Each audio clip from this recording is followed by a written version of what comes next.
Pintura em preto e branco. Embarcação atraca em cidade e ataca suas defesas. Pintura em cores. Soldados e escravos em batalha com sabres e baionetas. Pintura em cores. Soldados com baionetas e sabres sobem monte para atacar os escravos que lutam com lanças pontiagudas. Pintura em cores. Soldados lutam pela ocupação de um forte. As rebeliões, as insurreições, né, de escravos, como era tratado pelo Código Penal de 1830 também, eram vistas Carlos como, Santos, advogado e ativista. Com maus olhos, mas a gente não pode ignorar o papel delas nesse processo gradual de libertação. Na verdade, nesse processo de libertação, que não foi necessariamente gradual, como pretendiam as leis abolicionistas, mas enfim, era só o discurso. A gente vê que na realidade não era bem assim. Vinheta de abertura. Sequência de imagens com várias personalidades que representam a luta pela igualdade racial através da história. À direita, em letras pretas e de forma, abolição. Abaixo, em letras amarelas, resistência e luta dos povos vindos da África. Em fundo preto e letras brancas, a luta no Atlântico. Pintura em preto e branco. Escravos lutam contra soldados em floresta. Pintura em preto e branco. De punhal e porrete, escravos atacam brancos em cidade. Pintura com o mesmo tema. É preciso, do meu ponto de vista, reconhecer cada vez mais a importância dessas Carlos rebeliões, Santos, dessas advogado e ativista. né, dessa resistência mesmo, porque isso traduz o papel significativo dos escravizados lutando contra o sistema e ajuda a desconstruir aquele discurso de passividade, de submissão, de sujeição do negro ao sistema, de conformidade, né, do negro com esse sistema. É muito interessante porque esse discurso foi usado até mesmo pelos abolicionistas. Eles queriam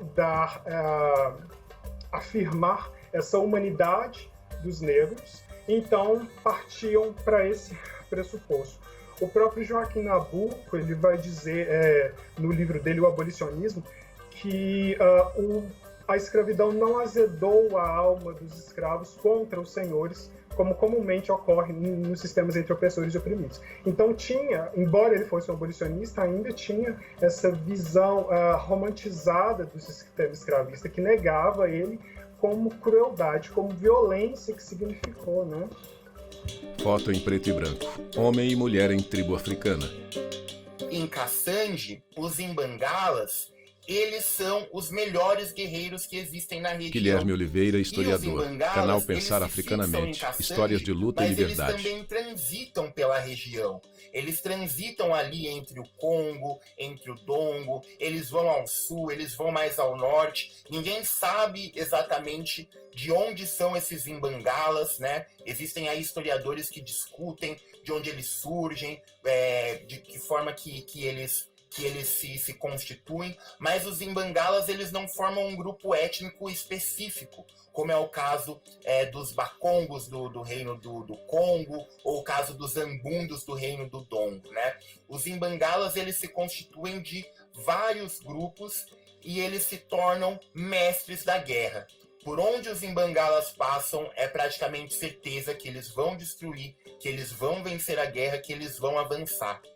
E esses Imbangalas, eles constroem acampamentos militares. Para eles realizarem as guerras, eles se organizam dentro de acampamentos. E esses acampamentos dos Imbangalas são chamados de quilombo, né? O quilombo é o acampamento dos guerreiros. O quilombo é esse lugar em que esses guerreiros estão dentro, né? Em que esses guerreiros estão vivendo, estão acampando e transitando ao longo do tempo. Dentro desses quilombos havia uma estrutura social e hierarquia muito rígida. África, desenhada pelo cartógrafo antuérpio Abraham Artelius em 1570. Conforme o português, o colonizador, adentra o território e tenta destruir aqueles reinos, os quilombos aumentam e os quilombos se fortificam. Guilherme Oliveira, historiador. Canal Pensar Africanamente. Histórias de luta e liberdade. Dongo, né? A Rainha Ginga, que era enfim, a líder principal do reino, ela é expulsa em 1626 pelos portugueses do reino. Os portugueses, eles conseguem fazer alianças contra vários inimigos da Ginga, eles trazem muitos militares de Portugal e eles conseguem expulsar a Rainha Ginga do reino do Dongo. E quando a Rainha Ginga ela é expulsa do reino do Dongo, ela forma o seu próprio quilombo e ela passa a agir dentro desses valores dos quilombos, né? Então, ela escreve cartas, ela fala sobre como é a vida, sobre como é a hierarquia dentro do quilombo. Ela mesmo não pode ter filhos dentro do quilombo, né? Palmares talvez Carlos seja, da no Silva nosso caso, Júnior, historiador. talvez não, é o nosso caso mais exemplar. Palmares é um problema que vai atravessar dois momentos. Primeiro, Palmares se localiza na Serra da Barriga, né? Atualmente Alagoas, mas antigamente fazia parte de Pernambuco. E foi um problema para os holandeses e para os portugueses. Porque a gente precisa lembrar que durante um tempo Pernambuco esteve sob domínio holandês. E os holandeses já tinham problemas com Palmares. Porque os escravizados frequentemente fugiam e iam se refugiar no quilombo. Os quilombolas de Palmares, os palmarinos, frequentemente atacavam soldados holandeses que passavam pelas estradas do interior. Depois, quando os pernambucanos restauram Pernambuco, tiram Pernambuco dos holandeses e que Portugal retoma seu controle sobre Pernambuco, os portugueses continuam tendo problemas com Palmares. Então, a história de Palmares é uma história de resistência ampla. O número de documentos Eduardo Bueno, escritor. de dirigentes coloniais se reportando ao reino de Portugal, ou mesmo à Holanda, né? Porque os primeiros relatos são de holandeses, né? Dizendo a resistência dos negros de Palmares tem que ser quebrada, porque ela significa um exemplo e ela significa um precedente. Não é possível, os negros sabem que existe um lugar onde eles podem ser livres. É preciso suprimir esse lugar. Só que eles são muito bem articulados e são muito agressivos. Há muitos, são mais de 20 os documentos e que perpassam um período de tempo de mais de 100 anos, 120 anos de relatos, registros de dirigentes coloniais se reportando ao reino e à Holanda e recebendo de novo a resposta dizendo é preciso suprimir essa revolta. Os escravizados que estão chegando ali, que vão ser os fugitivos de Palmares, é gente que vem, né, de Angola, é gente que vem da África Central, mas que vem de Angola, e que trazem os nomes, os termos, as referências Lucilene geográficas, Reginaldo, mas historiadora. também trazem as referências políticas. Moenda em Engenho. Era também uma confederação bastante complexa. Existem indícios já que vão se consolidando dessa aliança, nesse caso, não só com as populações indígenas da região, mas também com fazendeiros, com comerciantes, o que explica também o seu sucesso em resistir por tanto tempo às forças Floresvaldo Paulo portuguesas, Ribeiro em Júnior, alguns casos, professor de História da militarmente Universidade Federal de Uberlândia. de Palmares. Um lugar de fuga, é Guilherme fundamental Oliveira, a gente ter historiador. em mente Canal que os quilombos Pensar eles Africanamente, reconstroem histórias de valores, luta e liberdade. perspectivas e relações de poder que existiam na África muito antes dos africanos pisarem no Brasil, né? Os quilombos, eles são formas de organização social, política, econômica e militar essencialmente centro-africanos, perante uma luta anticolonial que se instala a partir do século XV e XVI, mas também perante os seus próprios valores e perante as suas próprias formas de luta, né? E pensar nessa complexidade dos quilombos é valorizar todos aqueles e aquelas que deram o sangue para manter a sua ancestralidade viva, né? Quilombo é luta ancestral, seja em África Central no século XVII, seja no Brasil, colônia, império e contemporâneo. Palmares sobrevive depois, né, do assassinato de Zumbi Lucilene em Reginaldo, 1695. Não é? E por que ele sobrevive? Ele sobrevive justamente porque eram vários mocambos, vários líderes, não é? E esses mocambos e essas várias lideranças, elas vão se espalhando pelas capitanias da Paraíba, do Rio Grande do Norte, né? De modo que, na primeira metade do século XVIII, você tem notícia dessa gente de Palmares que está espalhada. Né? Então, eu acho que é importante ressaltar isso, de alguma forma também porque tem uma dinâmica centro-africana, que o Nidongo é esfarelado, né? Mas o que a gente percebe no século XVIII é como o poder político ele acaba sendo agora o poder político de sobas, ou seja, acho que a grande autoridade política desaparece, mas você tem pequenos poderes, o poder político continua na mão de lideranças mais locais, não é?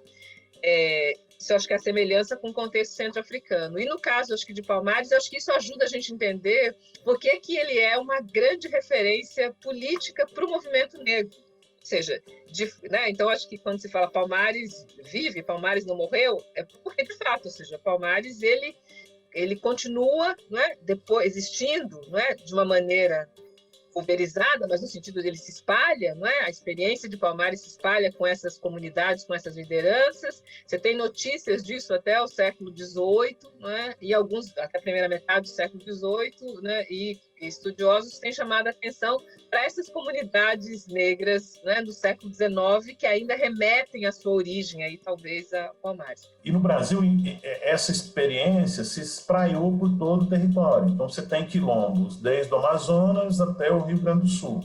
Na região onde eu moro, que é Minas Gerais, o Triângulo Mineiro, você tem um quilombo que não é tão famoso, mas que era uma grande confederação de pequenos quilombos situado na região do Triângulo Mineiro e que Florisvaldo Paulo Ribeiro Júnior, professor de História da Universidade Federal de Uberlândia. Os arqueólogos, historiadores, têm mostrado a complexidade dessas estruturas, né? E as alianças que eles faziam, especialmente nesse quilombo do Ambrósio, já está demonstrado que havia uma aliança com os índios que habitavam esse território.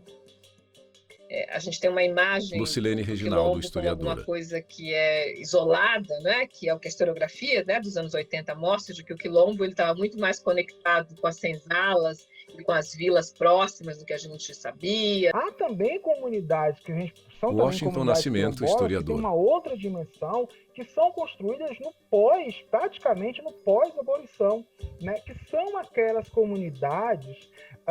O exemplo mais clássico disso é o Quilombo do Jabaquara, em São Paulo, né, que a Maria Helena Toledo Machado estudou, né, em que ela é formada quando esses africanos, quando esses negros escravizados foram convidados a se retirar da cidade no pós-abolição. Pintura em cores. Soldados lutam pela ocupação de um forte. Ulrich Jean-Pierre, Batalha de Vertières. Soldados com baionetas sobem monte e atacam os escravos que lutam com lanças pontiagudas. January Shukodolski, Battle for Palm Tree Hill, 1845. Há um termo utilizado na época chamado haitianismo, o medo do Haiti. Carlos da Silva Júnior, historiador. Acabou sendo um episódio singular na história das relações escravistas no mundo atlântico. O Haiti vai ser mobilizado uma constante sombra ao longo de praticamente todo o século XIX, enquanto dura a escravidão no Brasil, seja como alerta para que lembrássemos que aquela revolta, aquela insurreição pudesse Florisvaldo Paulo Ribeiro Júnior, professor de História da Universidade Federal de Uberlândia. É uma justificativa para desencadear reações violentas do Estado Imperial, não só contra as revoltas objetivas, mas contra a possibilidade dessas revoltas.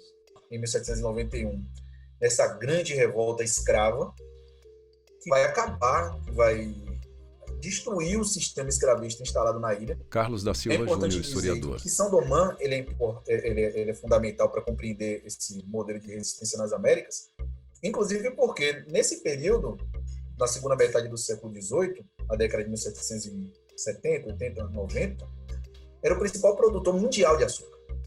Ninguém produzia mais açúcar no mundo, nenhuma colônia, do que Saint-Domingue. Então, ele é um duplo ataque, ele é um ataque tanto do ponto de vista colonial, então na década de 70, os Estados Unidos tinham conquistado sua independência, então as nações coloniais já estavam, em alguma medida, preocupadas com essa questão da independência das nações, das colônias, nas Américas, e depois porque é um ataque direto sobre o coração do maior produtor mundial de açúcar no período. E aí você tem a grande questão, que é uma revolução levada a cabo por escravizados. Isso vai construir um medo generalizado na classe senhorial do Caribe, das Antilhas, mas também na classe senhorial brasileira, porque nós tínhamos uma população africana muito densa em diferentes partes do Brasil, no Nordeste açucareiro, e que também vai se replicar mais tarde, a partir da década de 1810, 1820, no Sudeste, sobretudo quando o café se torna um grande produto de exportação para os mercados internacionais. Então você tem uma onda, um fluxo muito grande de escravizados chegando nos portos brasileiros. Naturalmente, isso vai causar medo, porque quando você vai fazer o cálculo, e, por exemplo, no caso do Rio de Janeiro, que é a principal cidade escravista da era moderna, em algumas partes, em determinados momentos, a população escravizada era igual ou levemente superior à população livre dos estados do Brasil, o que significa que não tinha muita segurança, né? Uma situação dessa, uma revolta escrava pode explodir a qualquer momento. Então, óbvio que esse fantasma do Haiti, fantasma do haitianismo, rondava as cabeças senhoriais. Tem, inclusive, um livro, eu esqueci o nome, Eduardo Bueno, maravilhoso, escritor. dos efeitos psicológicos e práticos da revolta do Haiti no Brasil. Houve, assim, no mundo inteiro, né? No mundo inteiro não, no novo mundo inteiro. Em Cuba, nos Estados Unidos, né? Em todo lugar onde havia escravos, aquele exemplo terrível para eles da revolta do Haiti foi um rastilho de pólvora, acendeu um sinal de alerta, do tipo, e se isso acontece aqui? E o Brasil era o principal lugar onde poderia acontecer, o Brasil e os Estados Unidos. Isso era ainda mais preocupante Carlos no da Silva caso Júnior, da historiador. Bahia. Na Bahia, porque entre 1807 e 1835, a Bahia foi o palco de um conjunto de revoltas escravas. Você vai ter diversas revoltas comandadas e lideradas por diferentes grupos étnicos. Primeiro os Haussais, depois os Iorubás, até que em 1835 você tem a grande revolta dos Malês. No território Haussá, João José no Reis, território Iorubá, historiador. nos territórios vizinhos, de muito conflito. Em 1804 foi declarada uma guerra santa. Residentes de Socoto. Jihad, Foto Augustus contra Ferman, povos 1856 chamados a 1930. né? Mas um jihad que acontecia no próprio seio dos muçulmanos. As vítimas dessas guerras todas, né, eram, em grande parte, prisioneiros de guerra. Eram guerreiros. Era gente, né, treinada para lide militar. Não é Salvador, desenho de Augustus Early, 1832. Também tentado repetir suas proezas militares durante as suas rebeliões aqui. São esses muçulmanos. Desenho feito por Vanderburg com a Igreja da Conceição da Praia ao centro, 1837. Dos malês em Salvador. Muito difícil você articular Eduardo uma Bueno, urbana, escritor. porque todo o aparato repressivo da sociedade colonial estava centrado nas cidades, né? As polícias, toda a repressão, toda a estrutura urbana da cidade impedia a possibilidade de uma revolta, que uma revolta rural seria muito mais viável, né? Se um grupo de escravos se revoltasse numa fazenda, eles tinham muito mais condições de fugir ou de afrontar a ordem estabelecida da fazenda do que numa cidade, né? Nesse caso, uma grande exceção é a revolta dos malês. Apesar de ser uma revolta que João foi José Reis, anunciada, historiador. né, porque ela foi delatada, né, não por pessoas de dentro do movimento, né? Tem uma primeira batalha na frente da casa onde eles estavam reunidos, depois sai gritando exatamente convocando, né, nessa altura, todos os africanos escravizados e libertos, enfim, quem quisesse se juntar à revolta, né? Antigo Largo da Piedade, Salvador, Bahia, 1835, ano da Revolta dos Malês. Na pintura, pessoas transitam pelo Largo da Piedade. Teve uma repercussão, inclusive, no recrudescimento da vigilância aos escravos em todo o Brasil, sobretudo no Rio de Janeiro, né? Onde os chamados negros minas, entre os quais se incluíam os nagôs, foram muito perseguidos lá, né? Suas casas invadidas e é claro, se a polícia descobria algum elemento muçulmano, que naquela época se traduzia em escritos, né, em árabe, esses escravos eram investigados e presos, enfim. Isso repercutiu, portanto, de maneira muito forte em todo o Brasil. Você vai haver uma mudança. Lorisvaldo Paulo Ribeiro Júnior, professor de História da Universidade Federal de Uberlândia, que instaura a pena de morte para esse tipo de ação de insurreição, de revolta. As pessoas que estavam implicadas Carlos da Silva Júnior, começaram a ser presas e implicadas nessa lei de 1835, que é uma lei contra a insurreição escrava, mas eles estavam estabelecendo essa correlação entre candomblé e resistência à revolta. E muita gente também foi deportada para a costa da África, principalmente para a África Ocidental. O mesmo, por exemplo, vai acontecer com os Lorisvaldo Paulo Ribeiro Júnior, professor de História da Universidade Federal de Uberlândia. Principalmente aqueles estabelecidos nos grandes centros urbanos, Rio de Janeiro, Salvador, eles também vão ser alvo de uma vigilância policial mais intensa. Pintura em cores. Escravos lutam capoeira. Outros escravos e um soldado os assistem. Mais recentemente, a minha pesquisa faz parte de Lucilene Reginaldo, historiadora. Começou-se também a chamar atenção para as Irmandades como esse espaço onde a gente consegue ver, né, essa diversidade africana, né, das nações, né, mas também o espaço onde esse mundo africano se fazia arranjos e negociações. Essas comunidades de africanos e seus descendentes na diáspora faziam arranjos políticos, ou seja, se acertavam a partir de referentes que tinham a ver com as suas origens históricas, mas também de referentes políticos que tinham a ver com o lugar onde eles estavam, entendeu? Com o momento em que eles estavam vivendo, com a demografia africana que se impunha em determinada região. Pintura. Escravos em cerimônia católica. Trabalho interessante da historiadora Antônia Quintão, que pesquisou as Irmandades do Rosário de São Paulo, as Irmandades do Rosário de São Paulo, notadamente a Irmandade do Rosário dos Pretos, né, no Lago do Paissandu, em São Paulo, mas também a dos Remédios, mas também de Santa Efigênia, no século XIX, e ela chama atenção para a importância desses irmãos congregados no Rosário, nos Remédios, na Santa Efigênia, não é?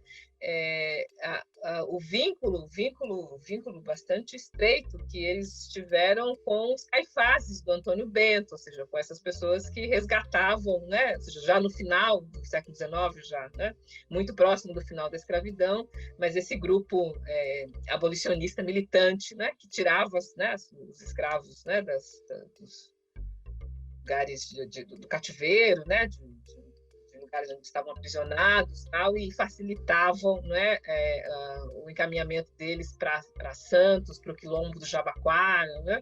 Então é um evento, acho que é muito importante. Todas elas foram Washington Nascimento, historiador. A escravidão, ou seja, todas elas foram de alguma maneira contestando esse regime de dominação, esse regime de trabalho, assim. Não haveria o fim da escravidão se não houvesse a resistência por parte desses africanos e seus descendentes aqui. Pintura, escravos e senhor de engenho. Próximo episódio, os abolicionistas. Essa narrativa convencional sobre a abolição, ela não só apaga a participação dos escravizados, né, que de fato lutaram por sua Ana própria Flávia liberdade, Magalhães Pinto, mas professora também do uma Departamento de articulação História entre UNB. gente negra livre, liberta e escravizada, a fim de que esse sistema injusto e com pretensões de desumanização vingasse e se estendesse por mais tempo. Créditos finais. Direção e roteiro, Alexandre Fishgold. Produção, Rosane Amaral e Débora Gautier. Direção de arte, montagem e finalização, Henrique Correia. Audiodescrição visual. Roteiro, Kainan Leão. Narração, Valmir Nascimento. Núcleo de programação, Rosa Wazen. Núcleo técnico, Fábio Guedes. Núcleo de produção de programas, Flávia Soledade. Supervisão, Coordenadoria de Gestão da TV, Rádio Justiça, Secretaria de Comunicação Social, STF. Realização, TV Justiça Essencial 2021.